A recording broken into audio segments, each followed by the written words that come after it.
Hello good morning guys, आप सब कैसे हो। आई होप आप अच्छे होंगे। मेरे चैनल पर आपका स्वागत है। आज हम 3-4 टॉपिक और यूपीएससी से रिलेटेड डिस्कस करेंगे, जो हम पहले भी कर चुके हैं और जो अभी फ़िलहाल न्यूज में चल रही हैं। तो उससे पहले हम दिल्ली की प्लानिंग देखेंगे कि हमने अपना कितना टाइम टेबल फॉलो किया और हमें क्या करना चाहिए। तो सबसे पहले हमें हेल्दी डाइट लेना, खुद का टाइम टेबल बनाना, रक्तदान करना, अपने आसपास की सफाई का ध्यान रखना, हर रोज़ कोई ना कोई किताब पढ़ना, ज़्यादा से ज़्यादा पेड़ लगाना, कभी सभी के साथ मिलजुल कर रहना, ऐसा ही लोगों की सहायता करना, व सुबह उठते ही पानी पीना, एक्सरसाइज करना, ये सब चीज़ें हमारे डेली रूटीन का काम है। इसके बाद आपको दिखती जी महादान का ये वीडियो है, इसके बारे में मैं आपको डेली बताती हूँ, तो आप इसे पढ़ लीजिएगा और जो भी आप करना चाहते हैं वो आपका खुद का डिसीजन है। आज हम जानेंगे दहेज के लिए। इंडिया में बहुत सारे आजकल कहीं दहेज के लिए या फिर किडनैपिंग के बहुत सारे केस चल रहे हैं, जिनको लड़कियों को मार दिया जाता है। तो आज हम दहेज के ऊपर क्या कानून है भारत के अंदर और क्या इसके ऊपर सज़ा मिलती है और कैसे लोग छूट जाते हैं, तो इन सब चीज़ों के ऊपर आज हम डिस्कशन करेंगे। दहेज के लिए जो भारतीय समाज में एक गंभीर सामाजिक अपराध है। यह प्रथा विवाह के बाद वधू के परिवार से दहेज, धन, गाड़ी, घर, आभूषण आदि की लगातार मांग और उत्पीड़न से जुड़ी होती है। जब यह उत्पीड़न इतना बढ़ जाता है कि स्त्री की हत्या हो जाती है या वह आत्महत्या करने को मजबूर हो जाती है, तो इसे दहेज हत्या कहा जाता है। जो इससे रिलेटेड कानून जो है वो है भारतीय दंड संहिता यानी आईपीसी की धारा 304 बी। यदि विवाह के 7 वर्ष के भीतर महिला की मृत्यु असामान्य परिस्थिति में जलाकर, जहर देकर या अन्य संदिग्ध हालत में होती है, तो उसे दहेज प्रथा कानून के अंतर्गत लाया जाता है और यह साबित होता है कि उसे पति या ससुराल वालों द्वारा दहेज के लिए प्रताड़ित किया गया था, तो यह दहेज मृत्यु मानी जाती है। सजा इसमें न्यूनतम 7 वर्ष से लेकर आजीवन कारावास की सजा होती है। इसके अलावा भारतीय दंड संहिता की धारा 498 एक धारा थी 408, 304 थी जो 304 बी थी और एक धारा कौन सी है 498 ए है। तो ये धाराएं दहेज विरोधी जो कानून है उसके अंदर आती हैं 304 बी और 498 ए। इसको आप बार बार रिवाइज की तभी आपके माइंड में रहेंगी। पति या उसके रिश्तेदारों द्वारा पत्नी को शारीरिक, मानसिक या आर्थिक प्रताड़ना देना अपराध है। इसमें गिरफ्तारी और कठोर दंड का प्रावधान है। दहेज निषेध अधिनियम 1961 यह विवाह में दहेज देना, लेना या मांगना पूरी तरह से प्रतिबंधित है।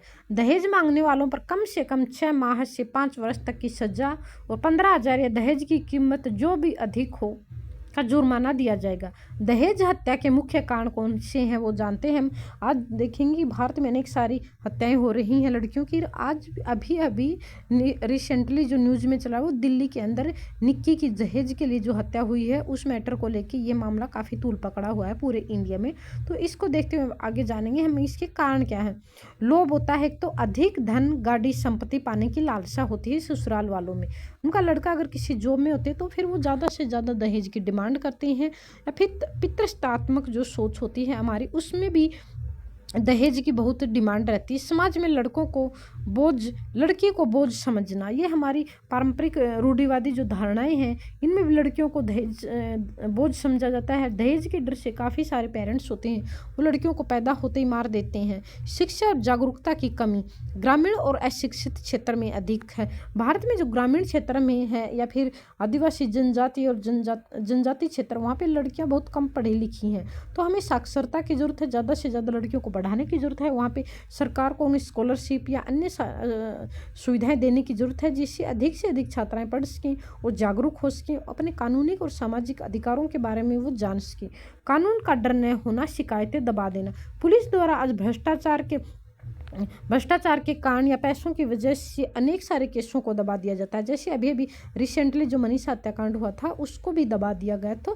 तो धन बल या राजनीतिक बल या फिर पुलिस बल, किसी भी कारण से इन मामलों को दबा दिया जाता है, जिससे समाज के अंदर डर नहीं और अपराधी हैं वो बेखौफ घूमते हैं। तो उनको जब तक उनको कानून का डर नहीं होगा तब तक वो ऐसे बेखौफ घूमते रहेंगे। ऐसे आए दिन हम घटनाओं को सुनते रहेंगे।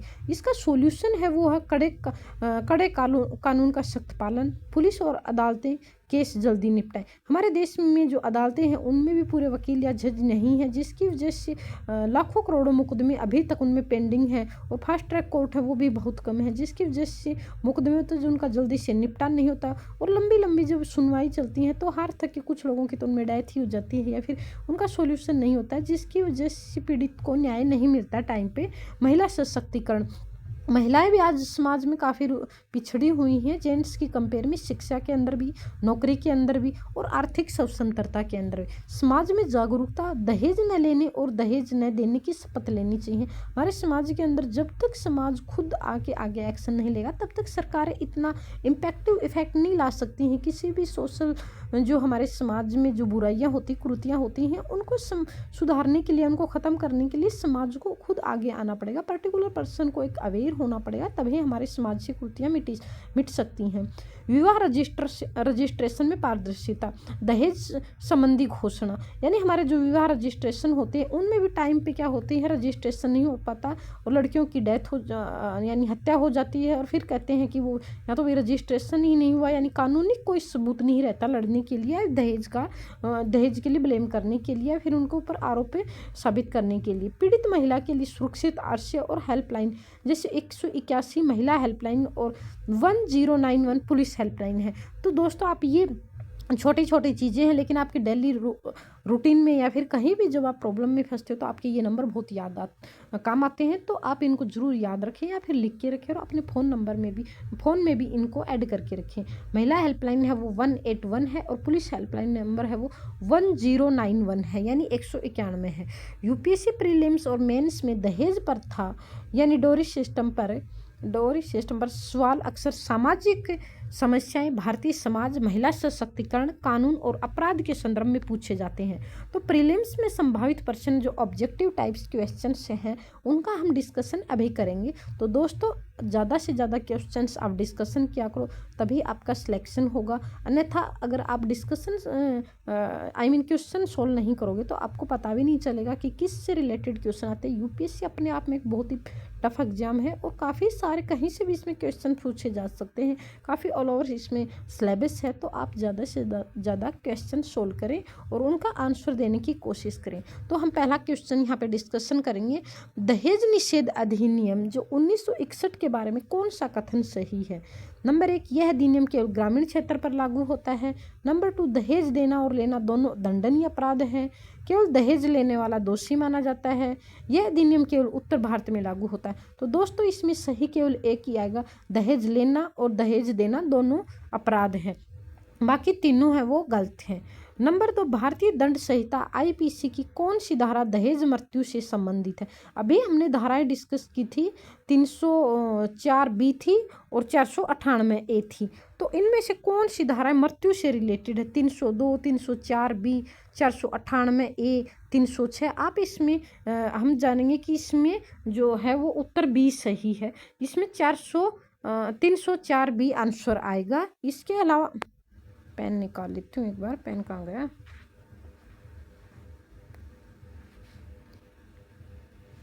इसमें दोस्तों 304B है, याद रखना। और इसके अलावा हम देखेंगे कि आगे NCRB जो हमारे देश में क्राइम के डाटा निकालता है, ये नेशनल क्राइम रिकॉर्ड ब्यूरो, महिलाओं के ऊपर कितने अत्याचार होते हैं, डोमेस्टिक वायलेंस कितने होते हैं, ऑफिस में कितने होते हैं या फिर बाहर पब्लिक प्लेस पे कितने उनके साथ वायलेंस होते हैं, इन सब की रिपोर्ट होता है, ये NCRB रिपोर्ट करता है। और रिपोर्ट के अनुसार भारत में दहेज मृत्यु के मामले में सर्वाधिक किस राज्य में पाए जाते हैं। तो बिहार, उत्तर प्रदेश, मध्य प्रदेश, राजस्थान। तो इसका उत्तर होगा जी उत्तर प्रदेश भी, यानी उत्तर प्रदेश में सबसे ज़्यादा पॉपुलेशन भी है। आप इस टिप से याद रख सकते हैं, सबसे ज़्यादा पॉपुलेशन होगी तो वहाँ पे लोग क्राइम करने वाले भी शायद कम पॉपुलेशन की कंपेयर में ज़्यादा होंगे। तो उत्तर प्रदेश के अंदर लगभग पाकिस्तान की जितनी पॉपुलेशन है और वहीं पर सबसे ज़्यादा हत्याएँ होती हैं। तो इसका आंसर होगा उत्तर प्रदेश के अंदर। अब हम जानेंगे कि यूपीएससी मेंस के अंदर दहेज प्रथा से रिलेटेड कौन कौन से क्वेश्चन आते हैं, तो इसमें GS1 में भी आएंगे, GS2 में आएंगे और एसए में संभावित पर्सन बन सकते हैं। GS1 में आप जो इंडियन सोसाइटी है, सोसाइटी से रिलेटेड ये क्वेश्चंस हैं, टॉपिक्स है, तो उसमें हम जानेंगे कि कौन कौन से क्वेश्चंस आते हैं। दहेज प्रथा भारतीय समाज में स्त्री के सशक्तिकरण की राह में सबसे बड़ी बाधा है, आप इसकी विवेचना कीजिए। तो आप इसका आंसर कमेंट बॉक्स में भी दे सकते हैं या फिर मेरे टेलीग्राम चैनल पर आप दे सकते हैं, जो डिस्क्रिप्शन बॉक्स में आपको वहाँ पे लिंक मिलेगा। नंबर दूसरा जो क्वेश्चन है वो है, दहेज प्रथा भारतीय समाज में किस प्रकार लैंगिक असमानता, जेंडर इनइक्वालिटी को बढ़ावा देती है, उदाहरण सहित आप स्पष्ट कीजिए। आप इसका आंसर लेके मेरे टेलीग्राम चैनल पर डिस्कशन कर सकते हैं और अन्य साथियों का रिव्यू ले भी सकते हैं और अपना रिव्यू दे भी सकते हैं। GS2 के अंदर governance, constitution, polity, social justice जैसे मुद्दे आते हैं। तो नंबर 3 जो क्वेश्चन है वह है, भारत में दहेज प्रथा से निपटने हेतु बनाए गए कानूनों की प्रभावशीलता का मूल्यांकन कीजिए। नंबर 4, IPC की धारा 498A और 304B पर हाल ही में न्यायालयीय निर्णयों के संदर्भ में चर्चा कीजिए। GS4 एथिक्स का क्वेश्चन है। नंबर 5, दहेज प्रथा भारतीय नैतिक मूल्यों और सामाजिक न्याय की अवधारणा व के विरुद्ध क्यों है। निबंध ऐसे पेपर भी इस टॉपिक के ऊपर बहुत सारे ऐसे बनते हैं, हर साल काफ़ी सारे इसके ऊपर ऐसे आते हैं जो आप इजीली लिख सकते हैं। तो दहेज प्रथा आधुनिक भारत की सबसे पुरानी सामाजिक कृति है, आप इस पर टिप्पणी कीजिए। नंबर 7 जो क्वेश्चन है वो है, कानून से अधिक जरूरी है समाज का बदलना। यानी मैंने अभी आपको बताया कि जब तक समाज में बदलाव नहीं होगा, पर्टिकुलर पर्सन, हर व्यक्ति अवेयर नहीं होगा और एक्शन नहीं लेगा, तब तक हमारे समाज में कुरीतियाँ, बुराइयाँ ऐसे ही व्यापक रूप से चलती रहेंगी।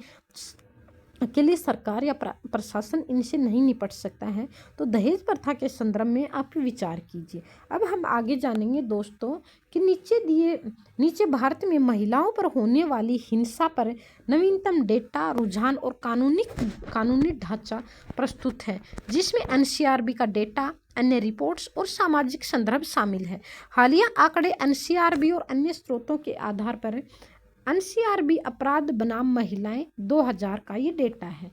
कुल FIR 2022 में महिलाओं के खिलाफ अपराध के 4,45,256 मामले दर्ज हुए थे।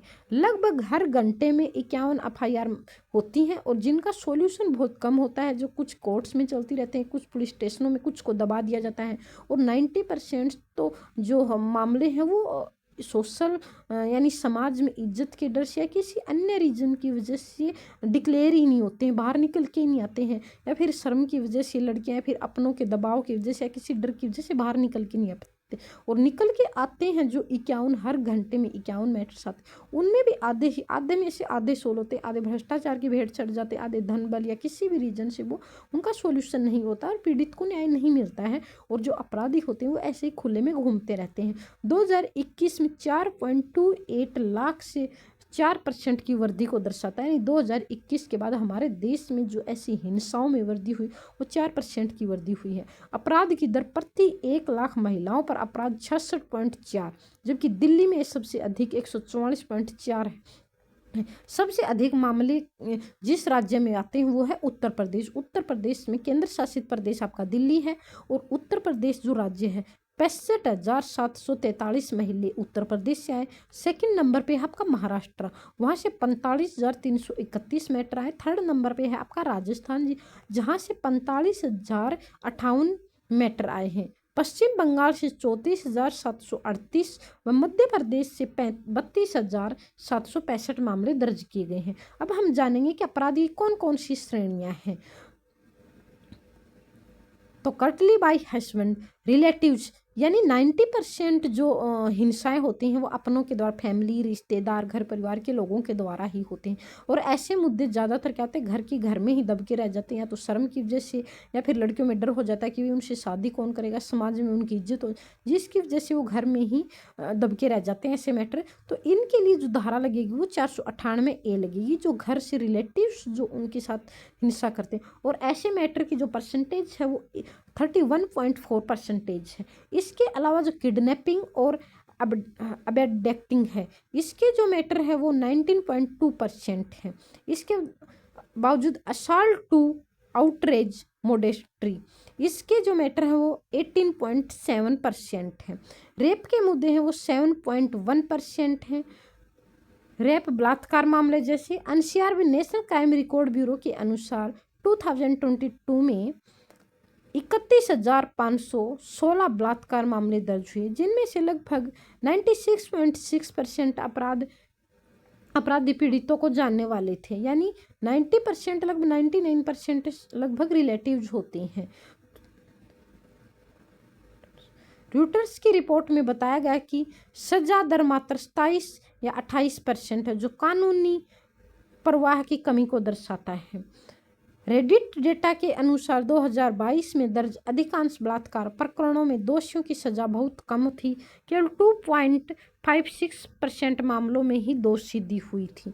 अन्य हिंसा के जो रूप होते हैं, दहेज मृत्यु 2022 में 6,450 महिलाएं दहेज से संबंधित हत्याओं का शिकार हुई थी। अपहरण, किडनैपिंग 85,310 महिला अपहरण का शिकार हुई थी। यानी इस समाज में बहुत सारी बुराइयां हैं। कुछ अवैध धंधे भी चल रहे हैं, जैसे ह्यूमन ट्रैफिकिंग होते हैं या ऑर्गन ट्रांसप्लांट जैसे मुद्दे होते हैं। ये हमारे समाज की बुराइयां हैं, या फिर जिन चीज़ों की हमारे समाज में जो कमी होती है, या फिर जो ह्यूमन ट्रैफिकिंग जैसे जो मुद्दे होते हैं, इनके लिए भी अपहरण या किडनैपिंग किया जाता है, या कुछ के ऑर्गन्स निकाल लिए जाते हैं, या कुछ महिलाओं को वेश्यावृत्ति के धंधे में धकेलने के लिए भी इनका किडनैप किया जाता है। या फिर एसिड हमले 124 मामले दर्ज होते हैं। इसमें से कुछ राज्यों में अधिक, जैसे पश्चिम बंगाल में 31। तो सबसे ज़्यादा जो एसिड अटैक के हमले होते हैं वो पश्चिम बंगाल से निकल के आते हैं। ये एक तरफा जो मजनू होते हैं, ये किसी की भी लाइफ बर्बाद ऐसे इजीली कर देते हैं। अगर लड़की नहीं मानती है तो उनके ऊपर इजीली एसिड फेंक देते हैं, यानी तू मेरी नहीं हुई तो किसी की नहीं हुई, उनकी यही सोच होती है। तो आत्महत्या के लिए उकसाया, इसमें 4,963 मामलों में महिलाओं को आत्महत्या के लिए उकसाया गया है। इसके अलावा मोलेस्टेशन के लिए 83,344 मामले दर्ज हुए हैं। महिलाओं के खिलाफ यौन छेड़छाड़, सामाजिक वजह रिपोर्टिंग में कमी। इसका एक मुख्य वजह कि हमारी जो समाज में है वो महिलाओं को पुरुषों के बराबर नहीं माना जाता है, महिलाओं को पुरुषों से कम आंका जाता है। और उनको क्या, उनके लिए समाज में क्या धारणाएं होती है कि जो महिलाएं होती हैं वो पुरुषों से कम वैल्यू रखती हैं, समाज में भी, आर्थिक रूप से भी, और वैसे भी उनको मानसिक या शारीरिक रूप से ही पुरुषों की कंपेयर में कम समझा जाता। हालांकि ऐसा रियल में होता नहीं है, बल्कि रिपोर्टिंग में भी कमी होती है। जो हमारे मीडिया सोर्स होते हैं या अन्य जो रिपोर्ट जो पब्लिश करने वाली एजेंसीज होती हैं, सरकार होती है, वो महिलाओं के ऊपर पुरुषों की कंपेयर में शायद कम ध्यान दे पाती हैं। तभी ऐसी जो आए दिन ऐसे मुद्दे निकल के आते हैं, फिर निकल के आते हैं तो उनके ऊपर त्वरित एक्शन नहीं होता है। महिलाओं के खिलाफ हिंसा बहुत अधिक है, लेकिन अक्सर रिपोर्ट नहीं होती, क्योंकि सामाजिक कलंक को डर रहता है। परिवार भी काफ़ी टाइम इन बातों को दबा देता है, क्योंकि उन्हें डर रहता है कल कहीं उनकी बेटी की शादी ना हो, या उनका समाज में जो सामाजिक कलंक होता है, इज्जत जाने का डर होता है, जिसकी वजह से मैटर वो बाहर नहीं निकल के आ पाते हैं। पुलिस और न्याय प्रणाली में विश्वास की कमी, सांस्कृतिक दबाव और कानूनी सहायता का अभाव होता है। इसके अलावा संक्षिप्त सारांश समझानेंगे प्रमुख आंकड़ों के। रिकॉर्ड्स किए गए मामले जो 2022 का डेटा हमारे पास है, जो कुल अपराध हैं वो 4,45,256। आप इसको पढ़ सकते हैं। FIR cruelty by harassment 31.4%, kidnapping और abetting 19.2%, assault to outrage 18.7%, rape के 7.1%, 31,516 मामले, ड्यूरी डेथ होते हो 6,450, एसिड अटैक के 124 सबसे ज़्यादा पश्चिम बंगाल के अंदर आए थे। अपडेट सुसाइड होता है वो 4,963 होता है। मोस्टलेशन 83,384। रुझान और सामाजिक स्थिति, उच्च रिपोर्टिंग सबसे ज़्यादा उत्तर प्रदेश, फिर सेकंड महाराष्ट्र, थर्ड राजस्थान, पश्चिम बंगाल। अपराध संख्या के मामले में राजधानी दिल्ली में केंद्र शासित प्रदेश अपराध दर काफ़ी अधिक है। प्रति महिलाओं में 144.4% है, राष्ट्रीय औसत से 2 गुनी से भी अधिक है दिल्ली के अंदर। बढ़ते अपराध रुझान होता है। बेरोजगारी भी आज अपराध का एक बहुत बड़ा कारण हो सकता है। चिड़चिड़ापन, फोन, यानी समाज में मिलजुल के कम रहना, परिवार में कम बैठना, या फिर एक्स्ट्रा अफेयर होते हैं, उनकी वजह से काफ़ी सारे रीजन होते हैं जिनकी वजह से हमारे समाज में ये सामाजिक कुरीतियाँ बढ़ती जा रही हैं। 2022 में महिलाओं के खिलाफ अपराधों में 4% की वृद्धि 2021 के मुकाबले में अधिक दिखी थी। यानी 2022 में 4% अधिक ऐसे मुद्दे हुए थे। निष्कर्षण और सुझाव होता है। डिजिटल रिपोर्टिंग और पुलिस प्रशिक्षण आवश्यक है। इसमें हमें डिजिटल रिपोर्टिंग होनी चाहिए। आज के दिन हर चीज़ ऑनलाइन हो चुकी है, तो आप घर बैठे शिकायत भी कर सकते हैं। कितने अपराध और प्रभावित महिलाओं को उचित सहायता और विश्वास प्रदान करना होगा। नंबर 2, कानून प्रणाली को मजबूत करना और बलात्कार और घरेलू हिंसा के मामलों में दोषसिद्धि बढ़ाना होगा। नंबर 3, सामाजिक परिवर्तन की जरूरत है। जब तक हम समाज में परिवर्तन नहीं लाएंगे, ऐसी समस्याओं से हम छुटकारा नहीं पाएंगे। जागरूकता को बढ़ाना होगा। हिंसा की जड़ पितृसत्तात्मक और आर्थिक निर्भरता, लैंगिक असमानता को संबोधित करना जरूरी है। सहारा और हेल्पलाइन सेवाएं मजबूत करें। NCW हेल्पलाइन नंबर, NGO और शेल्टर्स होम्स आदि को, इनको सभी को बहुत लोगों को जागरूक भी करना होगा और इन्हें त्वरित एक्शन भी लेना होगा। जब भी कोई ऐसी घटनाएं होती हैं समाज में, तो उनका बढ़ चढ़कर हिस्सा लेना होगा। लेकिन फिर भी भ्रष्टाचार या राजनीति, हमारे देश में ऐसे लोग होते हैं, कुछ लोग, सभी तो नहीं होते, कुछ लोग होते हैं जो इनको दबा देते हैं। अभी मनीषा हत्याकांड हुआ है, आप सभी ने देखा कि उसको कैसे दबा दिया गया था।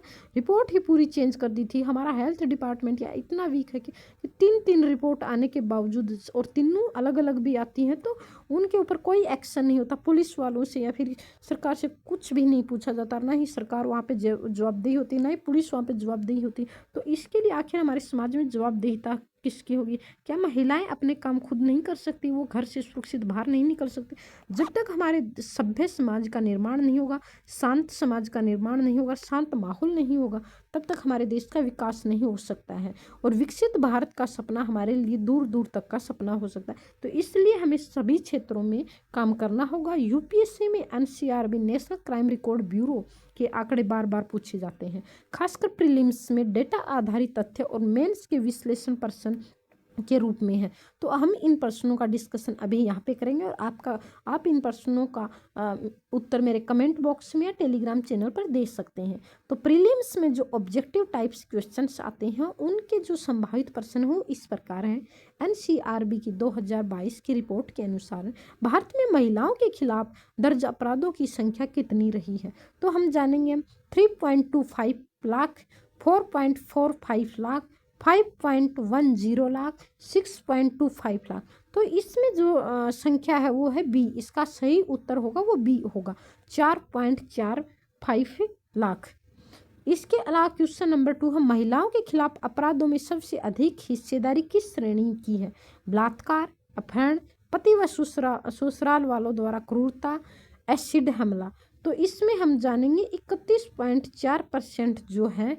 और इसका सही उत्तर, अगर आपने वीडियो को अच्छे से टकटकी लगाकर देखा और सुना है, तो आप इसका आंसर इजीली दे सकते हैं। NCRB रिपोर्ट 2022 के अनुसार महिलाओं के खिलाफ अपराध दर पर लाख वुमेन कितनी रही है? तो आप इसका आंसर जल्दी से दीजिए। अगर आपने ध्यान से वीडियो को सुना है तो आप दे देंगे जल्दी से। 4.2.7, 5.6.9, 6.6.4, 7.2.1। इसका सही आंसर होगा जी 6.6.4%। अब हम जानेंगे उत्तर नंबर क्वेश्चन नंबर 4। दहेज मृत्यु से संबंधित अपराधों को IPC की किस धारा से परिभाषित किया गया?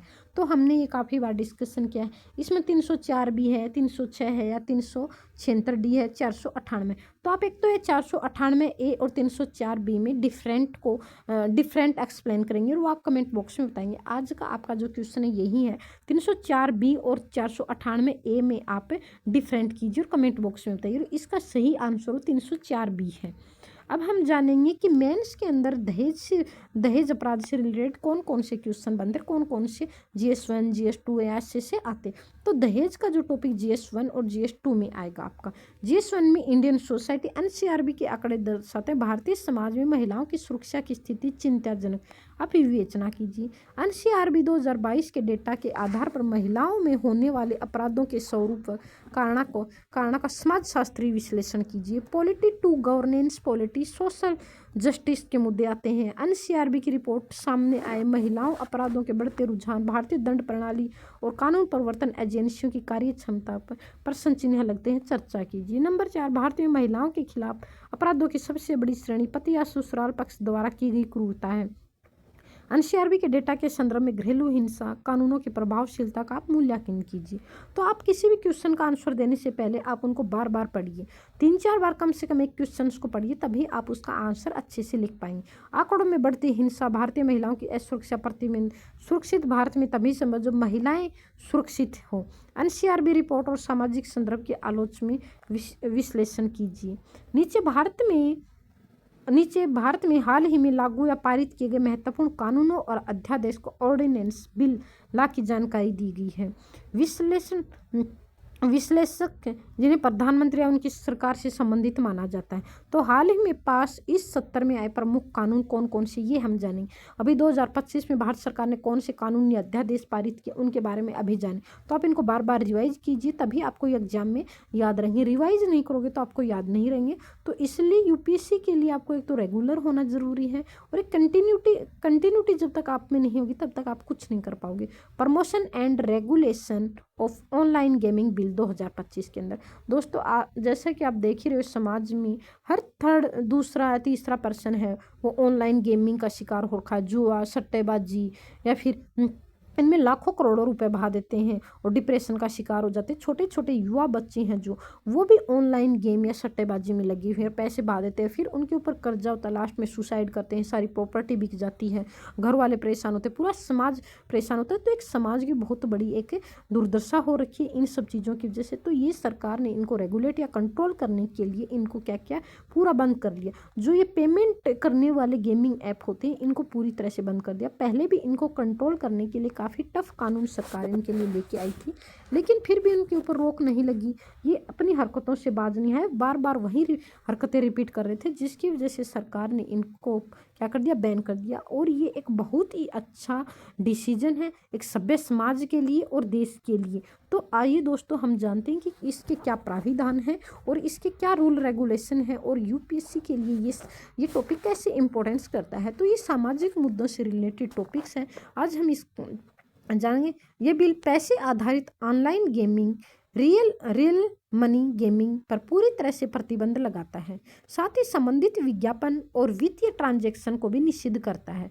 प्रभाव इसने ड्रीम 11, MPL, जुपी जैसे ब्रांड्स की वास्तविकता मुद्रा वाले गेम की सेवाएं बंद कर दी गई हैं। नेशनल स्पोर्ट गवर्नेंस एक्ट 2025, अभी हाल ही में सरकार एक और नेशनल स्पोर्ट गवर्नेंस एक्ट लेके आई है, जिससे खेलों को ज़्यादा से ज़्यादा प्रोत्साहन दिया जा सके। अगर युवाओं को हम भारत को एक सभ्य समाज और अच्छा समाज बनाना है, तो जैसे दारू है, नशा है, ड्रग्स है, ह्यूमन ट्रैफिक है, या फिर गैंगस्टर जैसी चीज़ें हैं, या फिर अन्य जो चीज़ें होती हैं, अपराध हैं, गेमिंग, सट्टेबाज, इनसे हमारे युवाओं को छुटाना है। तो हमारे युवाओं को हमें दूसरी साइड मोड़ना होगा, जैसे कि एजुकेशन है, या फिर अच्छी बहुत सारी अच्छी स्पोर्ट्स है, या फिर एजुकेशन, स्पोर्ट्स या और बहुत सारी चीज़ें होती, उनकी तरफ हमें बच्चों का माइंड डाइवर्ट करना होगा, जिसकी वजह से हमारे समाज में अनेक सारी कुरीतियाँ होती हैं, उनसे हमें छुटकारा मिल सकता है। ये अधिनियम भारतीय खेल प्रशासन, स्पोर्ट्स गवर्नेंस में पारदर्शिता, जवाबदेही और नैतिकता लाने का कानूनी ढांचा प्रदान करता है।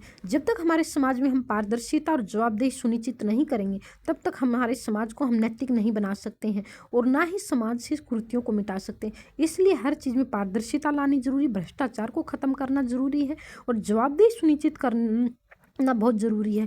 जब तक जवाबदेही नहीं होगी और कानूनों का कड़ाई से पालन नहीं होगा, तब तक हम समाज में परिवर्तन नहीं ला सकते हैं। साथ ही खिलाड़ियों की सुरक्षा और विवाद समाधान प्रणाली को मजबूत करना होगा। इसके लिए हमें अलग से ट्रिब्यूनल भी बना रखी हैं, फास्ट ट्रैक कोर्ट भी हैं, जिससे उनके मुद्दे आसानी से निपटे जा सके।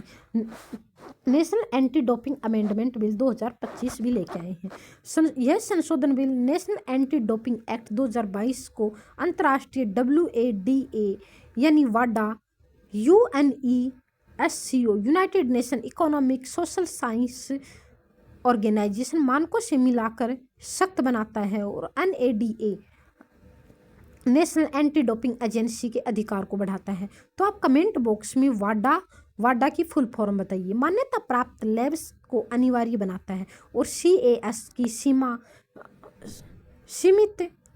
समिति अपील प्रणाली लागू करता है। न्यू इनकम टैक्स बिल भी आया है 2025 में। हमारे जो स्लैब थी, 4 स्लैब थी, 5, 12, 18 और 28 का स्लैब था। अब उन 2 स्लैब को ख़त्म करके जीएसटी या कानून व्यवस्था को ईजी बनाने के लिए, उनका सरलीकरण बनाने के लिए, आर्थिक जो इकोनॉमिक है उसको इक्वलिटी लाने के लिए उन्होंने 2 स्लैब बना दी है। एक है 5 की है, 2 स्लैब यानी 2 को ख़त्म कर दिया, 2 को बीच वाली ख़त्म थी, 12 और 18 को ख़त्म ना 28 को था वो 18 में ला दिया और 12 थी वो 5 में कर दी, कन्वर्ट कर दिया। तो न्यू इनकम टैक्स बिल है, हम 2025 अभी इसका पढ़ेंगे। यह नया कर बिल इनकम टैक्स एक्ट 1961 में आया था, उसके अकॉर्डिंग इसमें बदलाव किया गया। तो आप याद रखना दोस्तों, न्यू इनकम टैक्स था वो कब आया था, 1961 के अंदर आया था। और बदलते हुए कर प्रणाली को सरल, पारदर्शी और आधुनिक बनाता है, जिससे अनुपालन आसान हो और विवाद कम हो। तो नंबर 5 मर्चेंट शिपिंग एक्ट आया गया 2025 के अंदर। यह अधिनियम वेबसाइट कानून जैसे मर्चेंट शिपिंग एक्ट 1958 को बदलकर अंतर्राष्ट्रीय मैरीटाइम संगठन IMO के मानकों के अनुरूप आधुनिक, पर्यावरण और सुरक्षित केंद्रित ढांचा प्रदान करता है। Carriage of goods by sea act 2025, यह अधिनियम पुराने 1925 को कार्गो लॉ जस्टिक्स अधिनियम cargo of goods by sea act 1925 को बदलकर आधुनिक नीतियों जैसे e bills of lading, multiple orders prevent liability सीमाएं के मुताबिक संशोधित करता है।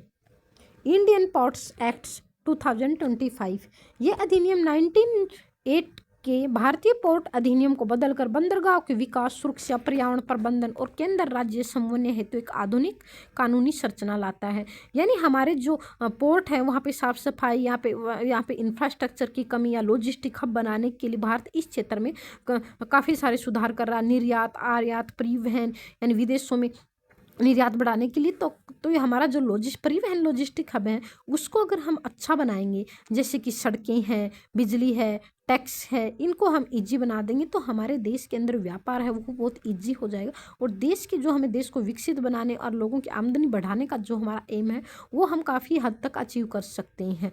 वक्फ अमेंडमेंट एक्ट 2025, संशोधन वक्फ एक्ट 1995 में सुधार लाता है, जिसमें वक्फ बोर्डों में महिलाओं की हिस्सेदारी सुनिश्चित करना, पारदर्शिता और आधुनिक प्रबंधन व्यवस्था शामिल है। दोस्तों जैसा कि आप जानते हो, अभी आपने देखा था कि वक्फ है जो वो किसी भी ज़मीन पर अपना दावा ठोक देता था, जैसे कि उसने संसद भवन तक के ऊपर अपना दावा ठोक दिया था, कई गांवों के ऊपर उन्होंने अपना कंट्रोल कर दिया था। तो इससे छुटकारा पाने के लिए सरकार ने इस एक्ट के अंदर वक्फ एक्ट 1995 था उसमें संशोधन किया है। और इनके जो भ्रष्टाचार था या जवाबदेहिता नहीं थी, या किसी भी ज़मीन के ऊपर आके ये अपना हक ठोक देते थे यानी दावा करते थे, तो उससे छुटकारा पाने के लिए यह कानून लाया गया है। ये अधिनियम अप्रैल 2025 में राष्ट्रपति की मंजूरी के बाद लागू हुआ है। इमिग्रेशन एंड फॉरेनर्स बिल 2025, यह बिल विदेशी नागरिकों का प्रवेश, प्रवास और भारत में अवैध रूप से रह रहे लोगों को नियंत्रण करने हेतु कानून प्रस्तावित करता है। दोस्तों जैसे कि हम आजकल देख रहे हैं कि बांग्लादेश के अंदर हिंसा हुई थी, वहाँ से लाखों की संख्या में शरणार्थी भारत में आए थे, जैसे हिंदुओं को वहाँ से निकाल दिया था। आज ये अवैध नागरिकता लेके भारत में अवैध जो शरणार्थी भारत में आकर कुछ हिंसक प्रवृत्ति के भी होते हैं, जैसे कि काफ़ी सारे अपराध करते हैं, ह्यूमन ट्रैफिक है या ऑर्गेन्स निकालना या लोगों की किडनैपिंग होते हैं, समाज के अंदर ये हिंसा फैलाते हैं, गलत कामों को बढ़ावा देते हैं या फिर यहाँ पर आके रहते हैं। तो हमारे संसाधनों के लिए भी ये है, भारत में जो संसाधन होते हैं वैसे ही पॉपुलेशन हिंदुस्तान के पूरे वर्ल्ड में सबसे ज़्यादा है, और फिर ऊपर से शरणार्थी भी यहाँ पे हिंदुस्तान में आके रहने लग जाए। कुछ आतंकवादी जैसे संगठन भी हैं वो भी भारत में आ रहे हैं और अपनी मंशाओं को पूरा करने के लिए वो भारत में किसी भी धन बल या किसी भी तरीके से यहाँ की नागरिकता लेते हैं। और जो सीमाओं के ऊपर बैठे जो सरपंच होते हैं या फिर काफ़ी सारे लोग होते हैं, वो अपने कुछ लोग होते हैं अपनी स्वार्थी प्रवृत्ति की वजह से, पैसों में भ्रष्टाचार की वजह से बिक जाते हैं। उनके जो अवैध लाइसेंस होते हैं या फिर वोटर कार्ड होता है, आधार कार्ड तक बनवा देते हैं। और काफ़ी सारे लोग जैसे नूह के अंदर है, पश्चिम बंगाल के अंदर, दिल्ली के अंदर लाखों की संख्या में शरणार्थियों ने कब्जा कर रखा है। तो हमारी ये नगर निगम के लिए भी, स्वास्थ्य के लिए भी, सीमित संसाधनों के लिए, सरकारी योजनाओं के लिए, राजस्व के ऊपर इनका काफ़ी सारा बोझ पड़ता है। इसलिए इनको क्या किया, भारत से निकालने के लिए शरणार्थियों को या फिर इनको नियंत्रित करने के लिए सरकार यह कानून लेके आई है। और ये देश की जो शांति व्यवस्था एकता, अखंडता और संप्रभुता के लिए खतरा साबित हो सकते हैं। इसलिए इस चीज़ को कंट्रोल करना बहुत ही ज़रूरी है। और काफ़ी सारे लोग इस चीज़ में काफ़ी आंदोलन भी हुए हैं और देश को प्रभावित करने की कोशिश की गई है। नंबर 10 जो हमारे देश में अब की बार कानून आया है वो है draft constitutional amendment, PM-CM removal and criminal charge. जैसा कि हम जानते हैं कि हमारे देश में जो क्रिमिनल प्रवृत्ति के लोग होते हैं वो चुनाव लड़के संसद में चले जाते हैं और वहाँ पे काफ़ी सारे विधेयक और कानूनों को प्रभावित करते हैं और वो अपने फेवर में कानून या विधेयक पास करवाते हैं, जिससे जनता की आकांक्षा और इच्छाओं को ठेस पहुँचती है। जनता का जो जनता का जो राइट है वोट देने का और वो अपना मतलब प्रतिनिधित्व खुद चुनने का, उन प्रतिनिधि खुद चुनने का जो अधिकार है उसका हनन होता है। ये किसी भी धन, बल, हिंसा या डर से अपने वहाँ पे वोट डलवाते हैं लोगों से, या फिर अपना क्राइम होता है वो छुपा के फिर वहाँ अंदर चले जाते हैं। लाखों केस आज कोर्ट में चल रही हैं, फिर भी काफ़ी सारे लोग हैं वो इलेक्शन जीत के संसद में पहुंच जाते हैं। काफ़ी सारे अपराधी अब की बार 2024 में जब इलेक्शन हुए थे तब भी बहुत सारे जो कानूनी अपना क्रिमिनल प्रवृत्ति के लोग थे वो इलेक्शन जीत के जेल में बैठे और वहाँ से बैठे बैठे वो सरकार चला रहे थे। दिल्ली के अंदर भी हुआ था। अरविंद केजरीवाल ने क्या किया था, दिल्ली उनकी जेल होने के बाद जेल से उन्होंने अपना शासन चलाया था, यानी उन्होंने बिल्कुल रिजाइन नहीं किया, बल्कि ऐसा होना चाहिए कि उन्हें रिजाइन करना चाहिए। तो इसी मुद्दे पर आजकल संसद में काफ़ी बहस चल रही है, पक्ष विपक्ष में तर्क वितर्क चल रही हैं कि क्या ये कानून सही है और क्या नहीं है। तो मेरे हिसाब से शायद ये कानून सही है, क्योंकि हमारे समाज में कानूनी जो क्रिमिनल प्रवृत्ति के जो लोग हैं उन लोगों को संसद में जगह नहीं देनी चाहिए। अगर ऐसे लोग संसद के अंदर जाते हैं तो वो अपने ही परिवार या खुद को बचाने के लिए कानून लाएंगे, वो समाज की इच्छा, आकांक्षाओं और आम आदमी के लिए वो कानून नहीं लाएंगे। आम नागरिक के लिए वो संवेदनशील नहीं होंगे। इसलिए ऐसे व्यक्ति को वहाँ पे पहुँचना चाहिए जो जनता से सीधा जुड़ा हो, ग्राउंड लेवल पे जिसका काम किया हुआ हो, गरीबों के प्रति, किसानों के प्रति, महिलाओं के प्रति और देश की आम जनता के प्रति संवेदनशील हो, उनकी इच्छा, आकांक्षाओं और उनके प्रतिनिधित्व के प्रति संवेदनशील हो, उनकी इच्छाओं को, उनके मतलब सपनों को पूरा करने वाला प्रतिनिधि चाहिए। तभी हमारे लोकतंत्र के मूल्यों का क्या होगा, पालन होगा। संसद के मानसून सत्र में एक संविधान संशोधन प्रस्ताव प्रस्तुत किया गया ताकि यदि कोई मुख्यमंत्री या प्रधानमंत्री 30 दिनों तक गंभीर आरोप 5 वर्ष तक की सजा के तहत हिरासत में रहे तो उन्हें हटाया जा सके। ये विधेयक अभी चर्चा में है। तो अधिनियम बिल का नाम, उद्देश्य और संक्षिप्त विवरण अब हम जानेंगे। ऑनलाइन गेमिंग बिल है वो 2025 पैसे आधारित ऑनलाइन गेमिंग पर पूर्ण प्रतिबंध है। नेशनल स्पोर्ट गवर्नेंस एक्ट 2025 खेल प्रशासन में सुधार, शासन और नैतिकता स्थापित करना है।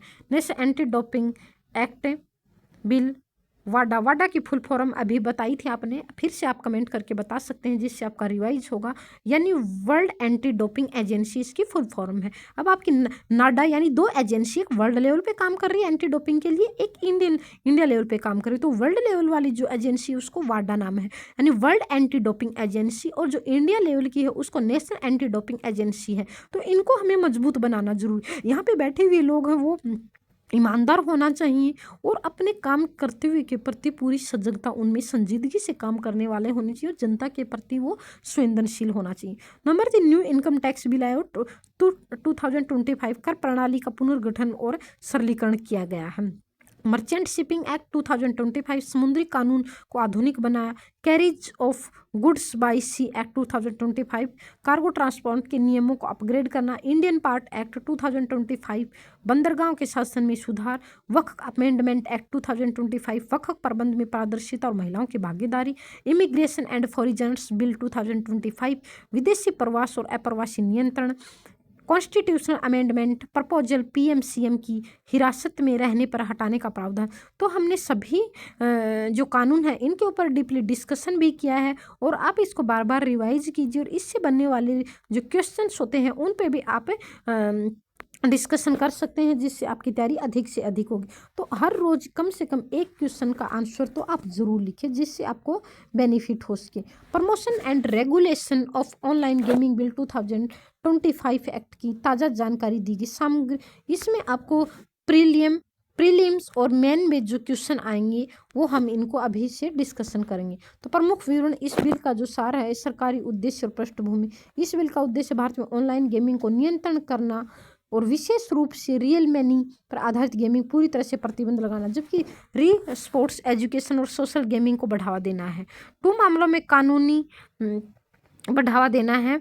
मामलों में कानूनी सीओ परिदृश्य 20 अगस्त 2025 को अभी लोकसभा में पारित हुआ था। 21 अगस्त 2025 को राज्यसभा में इसे मंजूरी दी गई और राष्ट्रपति की स्वीकृति के बाद यह प्रभावी हो गया और इस पर रोकथाम और प्रतिबंध पर अनेक तरह के कानून लाए गए हैं, नियम लाए गए हैं। बिल किसी भी रियल मनी गेम, चाहे वह स्किल बेस्ड हो, चांस बेस्ड हो या दोनों, जैसे लॉटरी वगैरह होती है, तो ऐसे ऐसे जो गेम होते हैं उनको चांस बेस्ड बोला जाता है, या फिर स्किल बेस्ड होते हैं जिनको अपने खुद को खेलना होता है, जैसे बहुत सारे गेम होते हैं, दोनों का मिश्रण उसे पूरी तरह से प्रतिबंधित करना है। इसमें fantasy sports, poker, Rumi, online lottery शामिल है। विज्ञापन, प्रमोशन, आप इसका ना तो विज्ञापन कर सकते हैं ना ही कोई प्रमोशन कर सकते हैं। वित्तीय लेन देन भी प्रतिबंधित कर। आज काफ़ी सारे लोग हैं स्पोर्ट्स से रिलेटेड हैं या फिर बॉलीवुड से रिलेटेड है, इनका प्रचार प्रसार कर रहे हैं, तो इनको ऐड नहीं करना चाहिए। इतने मतलब समाज के जिम्मेदार नागरिक हैं, तो इनको ऐसे काम करने से बचना चाहिए और समाज में वही चीज़ों की ऐड करनी चाहिए जो समाज के लिए वास्तव में सही हो। ये पैसों के लिए या किसी अन्य रीजन की वजह से ऐसी चीज़ों को प्रमोट करके एक समाज को गलत संदेश दे रहे हैं और समाज को खराब करने में महत्वपूर्ण भूमिका निभा रहे हैं अपनी। बैंक और वित्तीय संस्थानों को ऐसी लेन देन की अनुमति नहीं दी जाएगी। इसमें सजा और परिवर्तन क्या है उसके बारे में अभी हम जानेंगे। उल्लंघन की स्थिति में 3 वर्ष तक की जेल और 1 करोड़ तक का जुर्माना हो सकता है। रिपीट अपराधों के लिए 3 से 5 वर्ष की जेल और 2 करोड़ तक का जुर्माना लगाया जा सकता है। अगर एक बार आपने किया फिर दोबारा वही रिपीट कर रहे हो तो आपको 2 करोड़ का जुर्माना होगा। यह अपराध कॉन्जिनेबल और नॉन बायलेबल हैं, जिससे प्रवर्तन एजेंसियों को अधिक शक्तियां और बिना वारंट जांच, जब्ती और निगरानी की अनुमति मिलती है। नियामक ढांचा और संरक्षण। Bill national online gaming commission NOGC, यानी NOGC फुल फॉर्म होती है और नेशनल ऑनलाइन गेमिंग कमीशन है, स्थापित करेगा। यह हब गेम स्किल को लाइसेंसिंग, वर्गीकरण, शिकायत निवारण और अनुपालन निगरानी का काम करेगा। स्पोर्ट्स और सोशल और एजुकेशनल गेम्स को भविष्य में विकास के क्षेत्र के रूप में मान्यता दी गई और इन्हें बढ़ावा मिलेगा। उपयोगकर्ता सुरक्षा के लिए age verification, self exclusive deposit limited, grievance redressal और डेटा सुरक्षा जैसी शर्तें लागू होगी। अगर ये चीज़ें होती, उम्र जैसे निर्धारण कर दिए जाते, तो हमारे देश में क्या हो रहा, छोटे छोटे एज के बच्चे हैं वो भी इन सब चीज़ों में पड़े हुए। अगर एज लिमिट होगी तो एज के बाद क्या होता है कि इंसान मेच्योर हो जाता है, मेच्योर होने के बाद वो सोच समझ के कोई भी डिसीजन लेता है। लेकिन अगर छोटी सी एज में उनको लत लग जाती है तो परिवार और समाज के लिए खतरा होते हैं, बाद में वो लत इजीली छूटती नहीं है और जब तक वो होश में आते हैं तब तक वो बर्बाद हो चुके होते हैं। तो इसलिए एज लिमिटेशन बहुत ही ज़रूरी है और पैसों की जो लिमिटेशन होती है वो भी बहुत ज़रूरी। काफ़ी सारे लोग होते हैं लालच में आके पूरे करोड़ों यानी अपनी औकात से बाहर वहाँ पे इन्वेस्टमेंट कर देते हैं और लास्ट में जब कुछ सारे पैसे चले जाते हैं फिर वो आत्महत्या करते हैं या फिर कोई अन्य क्रिमिनल जैसी हरकतें करते हैं। औद्योगिक प्रतिक्रिया और प्रभाव। इंडस्ट्री ने चेतावनी दी कि यह प्रतिबंध 20,000 से अधिक नौकरियां खतरे में डाल सकता है।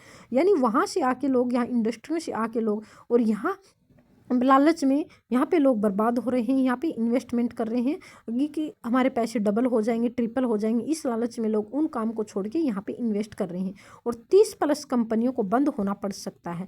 साथ ही राजस्व और निवेश में भारी कमी आ सकती है, जैसे करीब 20,000 करोड़ का कर घाटा हो सकता है। तो ड्रीम 11 जो भारतीय क्रिकेट टीम के जर्सी पर प्रायोजित करता रहा है ने संभावित समाप्ति की बातचीत शुरू कर दी, क्योंकि अब ऐसे विज्ञापन और प्रयोजन अवैध हो सकता है। विंजो जैसे प्लेटफॉर्मों ने यूएस में विस्तार किया, नए रूप में जैसे शॉर्ट वीडियो कंटेंट का आगाज, ताकि इंडिया से जुड़ी अनिश्चितता को दूर किया जा सके। तो दोस्तों हम जानेंगे कि यूपीएससी के लिए संभावित सवाल कौन सी हैं।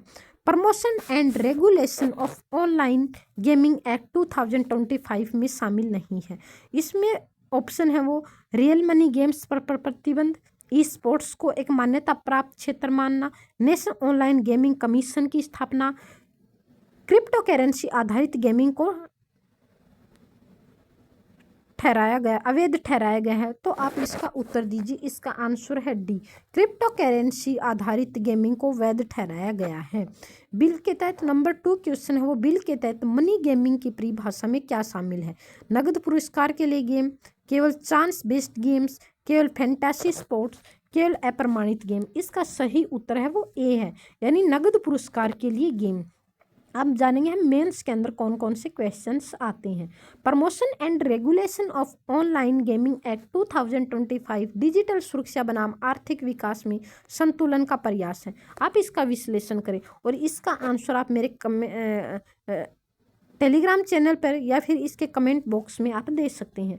डिजिटल लत और युवाओं पर प्रभाव के संदर्भ में इस कानून की आचार नीति, पृष्ठभूमि और सामाजिक असर पर टिप्पणी कीजिए। नंबर 3 क्वेश्चन है वो है, इंडस्ट्री में व्यवधान और नौकरियों पर असर को देखते हुए यह प्रश्न करें कि क्या पूर्ण प्रतिबंध की बजाय विनियमन पर आधारित मॉडल अधिक उपयुक्त नहीं था?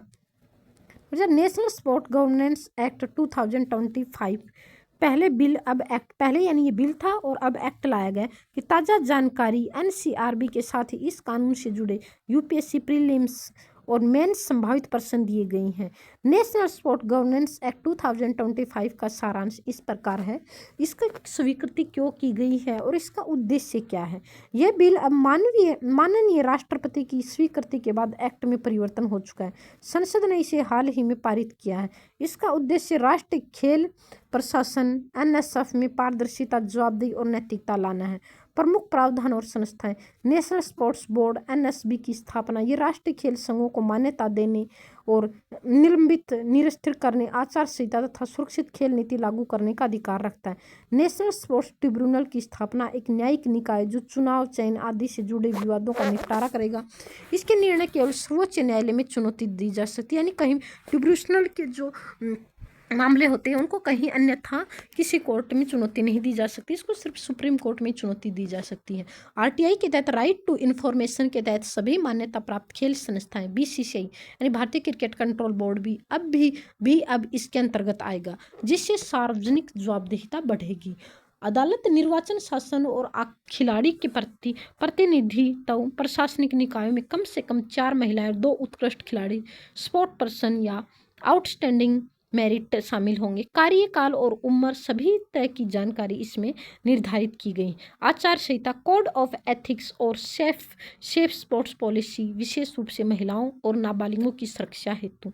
बीसीसीआई, भारतीय क्रिकेट कंट्रोल बोर्ड समेत सभी खेल बोर्डों पर सरकार की पारदर्शिता, निगरानी। उदाहरण के लिए बीसीसीआई अब आरटीआई अधिनियम के दायरे में आएगा और एनएसबी, नेशनल स्पोर्ट्स ब्यूरो की वार्षिक मान्यता प्राप्त करेगा। बीसीसीआई का चुनाव नियमों के अनुसार एनएसबी के दिशा निर्देश और एनएस ट्रिब्यूनल की समीक्षा के अधीन होगा। अंतर्राष्ट्रीय मानकों से मेल, यह एक्ट अंतर्राष्ट्रीय खेलों जैसे Olympic, international cricket counselling board के संविधानों के अनुसार कार्य करने की दिशा में जोर देता है और इंडिया के 2036 ओलंपिक मेजबानी यानी 2036 में भारत ओलंपिक की मेजबानी कर रहा है, उस अभियान की तैयारी में भी ये भारत के लिए बहुत ही हेल्पफुल होगा और जो नए जो टैलेंट है उनको बाहर लाएगा। और हमारे देश में जानते हैं कि एक से एक बढ़कर टैलेंट है, तो उन सबको बाहर लाएगा। अब हम जानेंगे इस टॉपिक से रिलेटेड यूपीएससी प्रीलिम्स में कौन कौन से क्वेश्चन आने की संभावना है। यूपीएससी प्रीलिम्स में आप जानेंगे, पहला क्वेश्चन है एनएसजी एक्ट के तहत नेशनल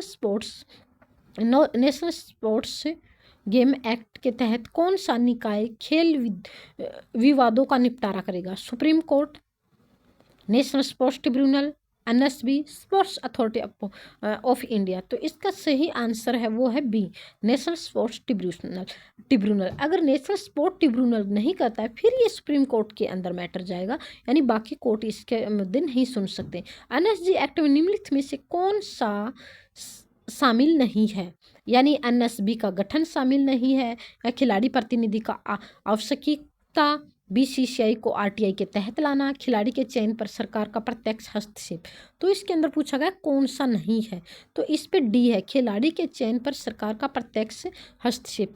एनएसबी का गठन इसके तहत होगा, खिलाड़ी प्रतिनिधित्व की आवश्यकता पर भी होगा, बीसीसीआई को आरटीआई के अधीन भी ला दिया, ये सब इसमें शामिल होगा। लेकिन सरकार सीधे रूप से खिलाड़ियों का चयन नहीं कर सकती, उनका टैलेंट के आधार पर अनेक जो स्पोर्ट्स रिलेटेड एजेंसी या संस्थाएं होती हैं वही इनका चयन करेंगी। एनएसजी एक्ट का प्राथमिक उद्देश्य क्या है? खेलों में कर की वृद्धि, खेल प्रशासन में पारदर्शिता और जवाबदेही लाना, खिलाड़ी प्रशिक्षण में वृद्धि, ग्रामीण खेलों को बढ़ावा देना। इसका जो सही आंसर होगा वो होगा खेल प्रशासन में पारदर्शिता व जवाबदेहिता बढ़ाना, यानी भ्रष्टाचार को बंद करना और जो लेट लतीफी भाई भतीजावाद है, जो भी है प्रॉब्लम है, उनको ख़त्म करना। यूपीएससी मेंस के अंदर जो इस टॉपिक से रिलेटेड क्वेश्चंस आने की जो पॉसिबल है वो क्वेश्चन है GS2 में गवर्नेंस से रिलेटेड।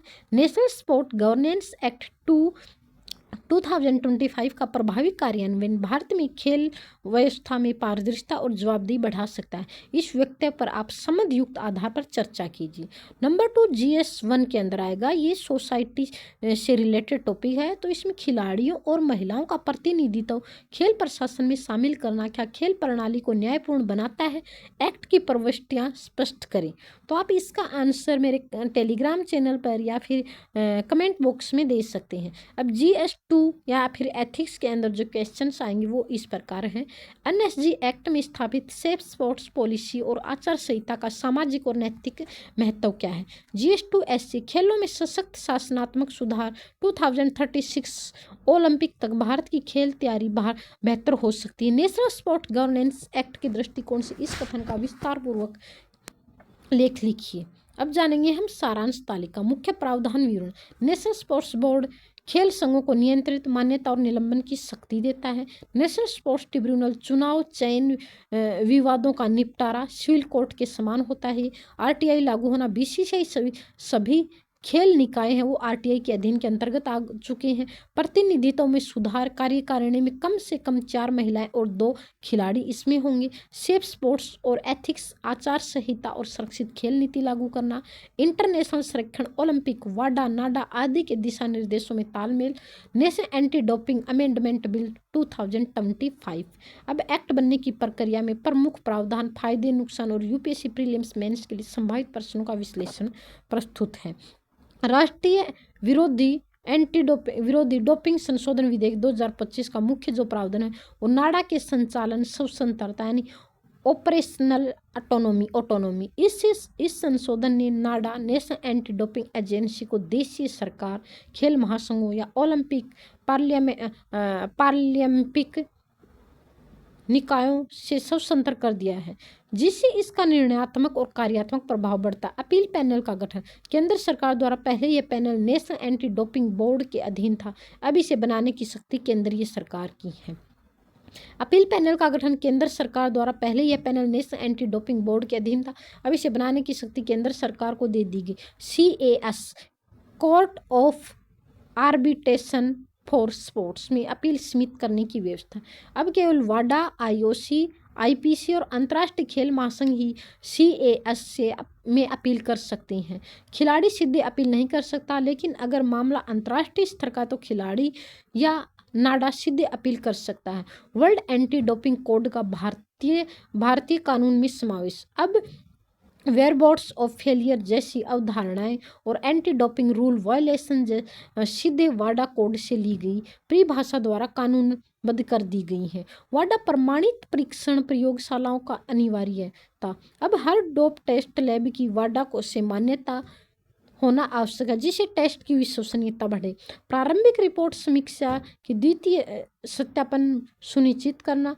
टेस्ट रिपोर्ट में कोई दोष था जैसे लैब दोष या चिकित्सीय उपयोग का वैध आधार, इसकी जांच अनिवार्य है। इसके बेनिफिट्स क्या हैं? राष्ट्रीय और अंतर्राष्ट्रीय विश्वसनीयता में सुधार। वाडा की चिंताओं को दूर करके नाडा की स्वास्थ्यपूर्ण स्वतंत्रता सुनिश्चित हुई है, जिससे अंतर्राष्ट्रीय स्तर पर भारत की विश्वसनीयता बढ़ी। यानी इनमें जो भ्रष्टाचार या फिर गलत रिपोर्ट जैसी समस्याएं थी उनका क्या हुआ है, इन समस्याओं से छुटकारा मिला और हमारी भारतीय जो स्पोर्ट्स रिलेटेड जो एजेंसी है उनके ऊपर विश्वसनीयता बढ़ी है और पारदर्शिता और जवाबदेहिता भी सुनिश्चित हुई है। डोपिंग नियंत्रण में पारदर्शिता और सुशासन स्वतंत्र पैनल, यानी शासन करने वाले जो लोग हैं वो क्या होते हैं, एक तो उनके ऊपर किसी तरह का दबाव नहीं होगा, वो अपना काम करने के लिए फ्री होंगे। दूसरा, उनमें पारदर्शिता आएगी और सुशासन कर पाएंगे। तो स्पष्ट प्रक्रिया और वाडा मानक स्थापित होने से अदालती विवादों और पक्षपात की संभावना कम होती है। ओलंपिक प्रतिबद्धताओं के साथ तालमेल से ये संशोधन भारत को 2036 ओलंपिक मेजबानी की तैयारी में कानूनी आधार मजबूत करने की मदद करते हैं। खिलाड़ियों का संरक्षण, प्रक्रिया में त्रुटि होने पर उन्हें उचित सुनवाई और विकल्प मिलते हैं, जिससे उनके करियर को अप्रत्याशित दंड से बचाया जा सकता है। हम जानेंगे नेशनल स्पोर्ट गवर्नेंस बिल के बारे में हम जान चुके हैं, तो आप इसको पूरा को पढ़ सकते हैं और अनेक क्वेश्चन से इनको भी आप डिस्कशन कर सकते हैं। अब हम जानेंगे अगला हमारा जो टॉपिक है उसके बारे में जानेंगे। आप ये सब चीज़ें देख लो, हमने काफ़ी डीपली डिस्कशन किया है, तो इसको आप रिवाइज कीजिए बार बार, और PDF डाउनलोड करके आप निकाल भी सकते हैं, अपने फ़ोन में डाउनलोड करके रख सकते हैं। अब इसके नुकसान और चुनौतियां हम जानेंगे। केंद्र सरकार की भूमिका बढ़ना, यदि यह नियंत्रण सरकार द्वारा अन्य उद्देश्यों के लिए इंस्ट्रूमेंटल बनाया जाता है तो नाडा की स्वतंत्रता कम हो सकती है। खिलाड़ियों की सीमित अपील अधिकार, खिलाड़ी सीधे कास नहीं जा सकते, इससे न्यायिक पहुंच में बाधा हो सकती है, खासकर उन मामलों में जहां फेडरेशन पक्षपातपूर्ण हो। अतिरिक्त वित्तीय और समग्र जिम्मेदारी, वाडा लैब्स लगाने और उनका रखरखाव महंगा है, जिससे समाधान की मांग बढ़ सकती है। यूपीएससी में संभावित प्रश्न, प्रीलिम्स ऑब्जेक्टिव टाइप्स, विकल्प चुनिए आप इनमें से। नेशनल एंटी डोपिंग बिल 2025 में निम्नलिखित में से कौन सा शामिल नहीं है? नाडा को सरकार खेल संघों से स्वतंत्र बनाना, खिलाड़ी को कास में सीधे अपील की अनुमति देना, वाडा प्रमाणित लैब की अनिवार्यता, अपील पैनल निर्माण, संरचना परिवर्तन। इसका आंसर होगा जी बी, खिलाड़ी को कास में सीधे अपील की अनुमति देना।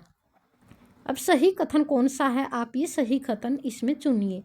अपील पैनल अब नेशनल एंटी डोपिंग बोर्ड बनाता है। वाडा 2015 कोड अब भारतीय कानून में शामिल है। खिलाड़ी कास में अपील कर सकते हैं यदि मामला राष्ट्रीय स्तर का हो। नाडा अब सरकार के अधीन कार्य करेगा। इसका आंसर होगा जी बी, यानी कि वाडा 2015 कोड अब भारतीय कानून में शामिल है। GS2 governance, national anti doping amendment bill 2025 भारतीय खेल व्यवस्था में सशक्त सुशासन स्थापित करता है। इस पर तथ्यात्मक और आलोचनात्मक दृष्टिकोण से आप चर्चा कीजिए। GS2 साइंस एंड टेक्नोलॉजी से रिलेटेड है। अब वाडा के मानकों को यानी वर्ल्ड एंटी डोपिंग एजेंसी मानकों के अनुरूप लैब्स और प्रक्रिया लागू करने से खेल विज्ञान और वैश्विक प्रतिस्पर्धा में क्या प्रभाव पड़ेगा, आप इसको एक्सप्लेन कीजिए। GS4 में जो एथिक्स है उसके अंदर क्वेश्चन आएगा, स्वतंत्रता और जवाबदेही दोनों की समान जरूरत होती है। इस संदर्भ में नाडा की स्वतंत्रता से जुड़ी नैतिक चुनौतियों पर व्याख्या कीजिए।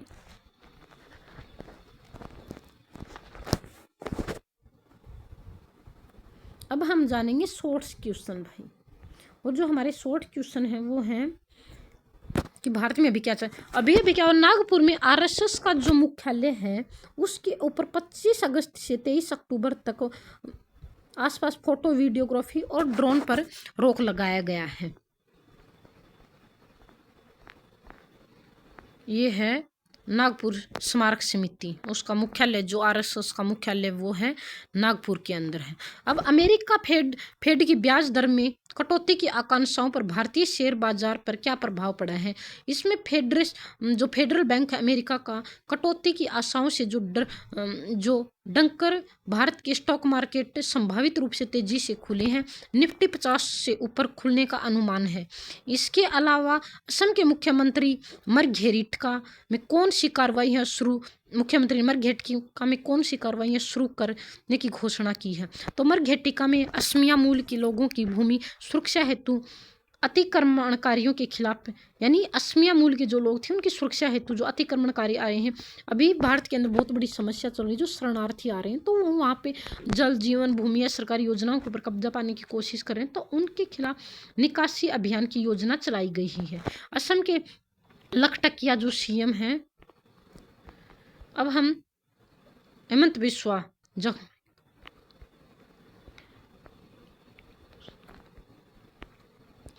ब्रह्मपुत्र नदी के बारे में जानेंगे।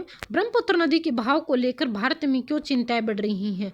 चीन द्वारा यारलुंग जांगपो नदी पर नया मेगा डैम बनाया जा रहा है, जिससे भारत में सूखे मौसम में पानी की मात्रा 85% तक की कमी हो सकती है। यानी ब्रह्मपुत्र नदी है, इसको यारलुंग नदी बोला जाता है, और यारलुंग नदी जब इसको बोला जाता है तो यहाँ पे एक बहुत बड़ा डैम बना रहा है ये चीन है यहाँ पे कि ये है यारलुंग नदी, और यहाँ से ये आती है, इसको दिहांग, इसकी सहायक नदी है जो दिहांग है, दिबांग है, लोहित है, ये सुवनशिरी है, कामेंग है। अब इसको नदियां हैं जो इनको आप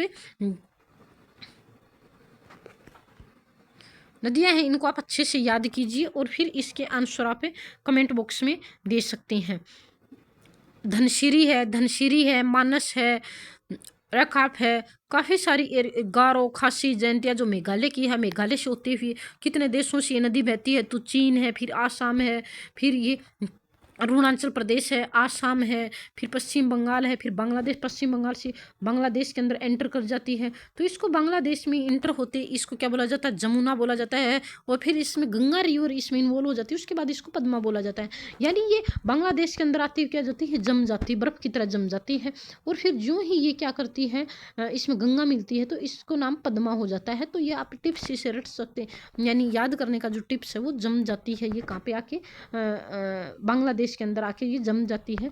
तो इस टिप से आप इसको याद कर सकते हैं, और इसकी सहायक नदियां हैं ये भी बहुत ज़रूरी है, तो आप इनको सबको याद करिए। और अरुणाचल जो ना आपकी जो ब्रह्मपुत्र नदी है ये चीन से आती है और लद्दाख से, और यही इसको चीन में यारलुंग सांगपो नदी बोला जाता है जो तिब्बत से निकलती है।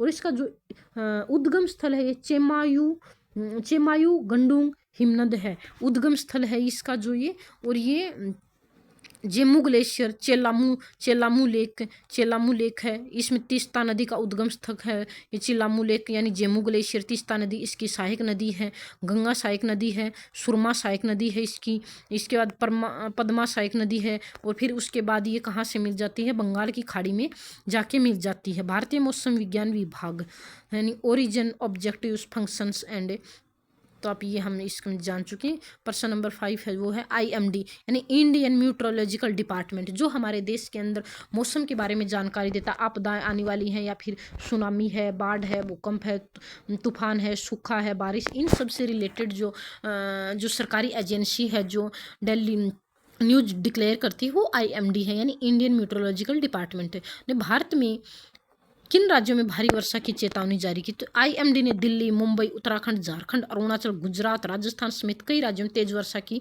चेतावनी दी है। और अभी तेज वर्षा जो मानसून का सत्र स्टार्ट होता है तेज वर्षा आती है, और हमारे देश की जो नगर निगम है और उनकी जो नगर निगम है या फिर अन्य जो इंफ्रास्ट्रक्चर है उनकी पोल अभी खुलती है, काफ़ी सारे लोगों की डेथ होती है, परिवहन है, बाढ़ है, तूफान है, नालियां हैं वो पूरी भर जाती हैं, यानी पूरे देश की हालत बहुत ख़राब हो जाती है इस टाइम।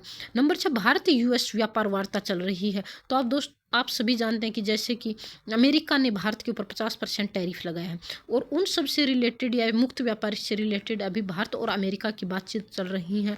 तो नए अमेरिका शुल्कों से पूर्व भारत US व्यापार वार्ता जारी है, लेकिन भारत को अपनी कृषि और छोटे उत्पादों के हितों की रक्षा करनी है। नंबर 7 जो प्रश्न है, भारत ने अमेरिका के लिए कौन सी अंतर्राष्ट्रीय डाक सेवाएं अस्थायी रूप से बंद करती हैं? 25 अगस्त से अमेरिका कस्टम नियमों के चलते अमेरिका के लिए अधिकांश अंतर्राष्ट्रीय डाक सेवाओं को अस्थायी रूप से निलंबित कर दिया गया है।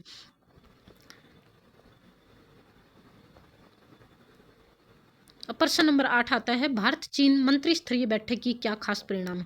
तो अब अमेरिका और भारत के बीच में दूरियां आ रही हैं, तो चीन और भारत पास में आ रहे पड़ोसी देश हैं, और इनको कुछ एहसास होने लगा है कि भाई तुम्हें अगर एक दूसरे का साथ नहीं दोगे तो शायद तुम पिछड़ सकते हैं। इसलिए व्यापार को बढ़ाने के लिए या अपने बीच में जो भी डिस्प्यूट थे उनको ख़त्म करने के लिए, यानी जो सीमा के ऊपर डिस्प्यूट थे उसके ऊपर भी बात हो रही, व्यापार के ऊपर, या फिर भारत जो व्यापार घाटा खा रहा चीन से काफ़ी मात्रा में, उसको कम करने के लिए, व्यापार को बढ़ाने के लिए काफ़ी सारे मुद्दों के ऊपर बात हो रही है।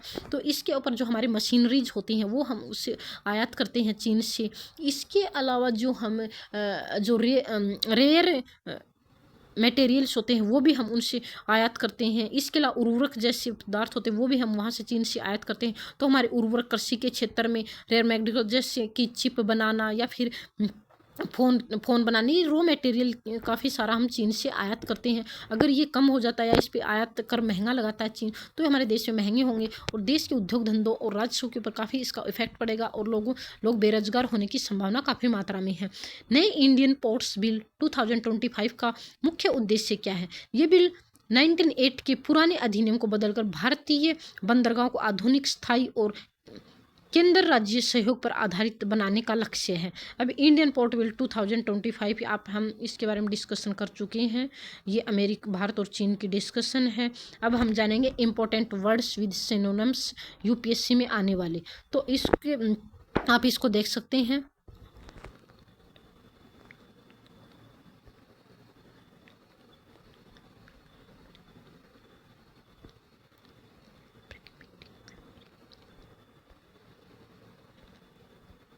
अगर आप 10-10 करके ऐसे सिनोनिम्स याद करते हैं तो आपको काफ़ी सारे एक भंडार हो जाएगा, लास्ट में काफ़ी सारे आपको सिनोनिम्स वर्ड याद हो सकते हैं। तो दोस्तों इसी न्यूज़ के साथ हम वीडियो को करते हैं ख़त्म। और अगर आपको ऐसी ही बहुत सारी, अगर मेरी वीडियो अच्छी लगी है तो प्लीज़ आप फीडबैक दें, और अगर अच्छी है तो अच्छी बताएं और बुरी है तो आप बुरी बताएं। अगर कोई कमी है तो आप कमेंट बॉक्स में बता सकते हैं। और प्लीज़ वीडियो को लाइक, शेयर और सब्सक्राइब करना ना भूलें। अगर बुरी है तो वीडियो को आप डिसलाइक भी कर सकते हैं, आपको डिसलाइक करने का अधिकार है। और अच्छी है तो आप लाइक करके मुझे मोटिवेट ज़रूर करें। तो चलो दोस्तों, मिलते हैं कल एक और नई वीडियो के साथ। और आज हम इस वीडियो का समापन अभी करते हैं।